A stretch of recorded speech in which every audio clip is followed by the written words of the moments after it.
The dump truck that hit the overpass was traveling southbound along Highway 41 Wednesday morning around 11. Officials say the box of the dump truck was raising up as it was driving, and it wasn't noticed and struck the overpass. At Fox Valley Technical College, truck driving instructors say students talk about height and obstacles. We have to make sure that we are at the proper height.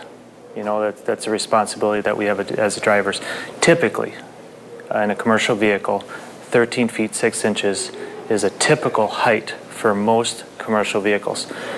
Dump trucks can vary. WSDOT officials say with the back of the dump truck sticking straight up, it likely wouldn't have cleared that or any overpass. In the upright position, depending on how far up it went, fully upright, they could be about 17 feet tall.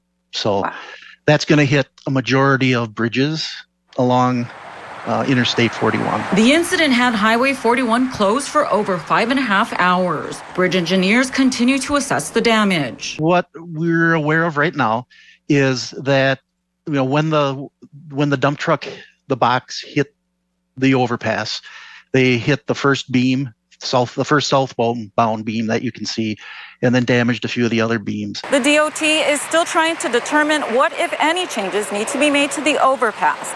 It hopes to have an answer within a week. Right now, we've got a group of our structural engineers, project managers, and then our Interstate 41 design team looking at an intermediate kind of fix at this point. While the DOT says this is the second time this summer this exact overpass has been hit, initial findings show that the height of the overpass meets standard guidelines and is safe for vehicles traveling on 41. But there could be ways to prevent this, like alerting a driver when a box is being raised with an alarm. It's a technology that the company would invest in, right? I don't know if this particular company had that technology.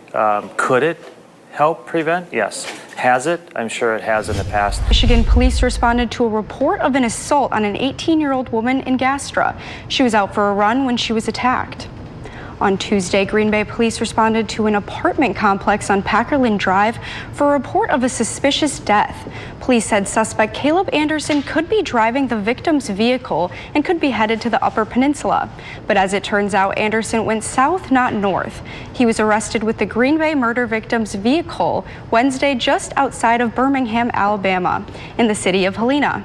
But that's not the end of the story. Today, Michigan State Police said it could be a while before Anderson faces any charges there because he's also a suspect in another murder. This one's in Alabama. Michigan State Police said Anderson is being investigated as a suspect in the second homicide and arson. He will face charges in Alabama and Wisconsin before any extradition to Michigan can occur. A prosecutor in Marquette County, Michigan, says Anderson's criminal history begins there. He was charged for an assault with several women near Northern Michigan's University campus in 2019. He was never a student there. He had a pattern of going out at night and finding a woman who was jogging or just out for a walk, and he'd run up and slap her on the rear end. There were 6 different women that he did this to. Fox 11 reached out to multiple police agencies in Alabama. None will confirm details of where that second homicide happened. Meanwhile, there's no indication when Anderson could be returned to Wisconsin. No charges have been filed. Green Bay police have not released the name of the victim for the murder. Instead of Brown County taxpayers shouldering the total cost for this Bellevue Road construction, outsiders are helping pay the $1.2 million bill through a 0.5% sales tax. It's time to revisit what we did in 2017. Do we want to keep doing that, or do we want to go back to borrowing money and paying interest for our roads? Brown County Supervisor Richard Shadowald chairs the administration committee, which will make a recommendation on the sales tax proposal on Monday.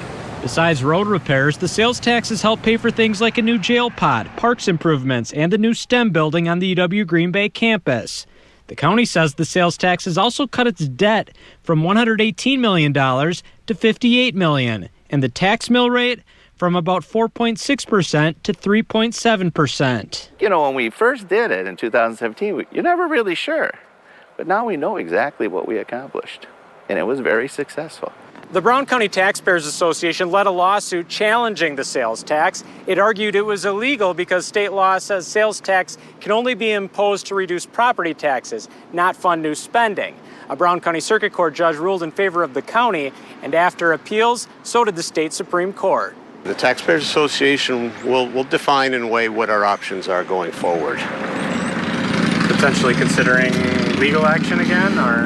In all honesty, I would say yes, amongst whatever other options we have. Taxpayers Association President Rich Heidel believes the sales tax extension is like writing a blank check, avoiding normal government discourse before spending. He also doesn't like the county going back on its original plan to end the tax next year. I don't know how county voters can trust their county government.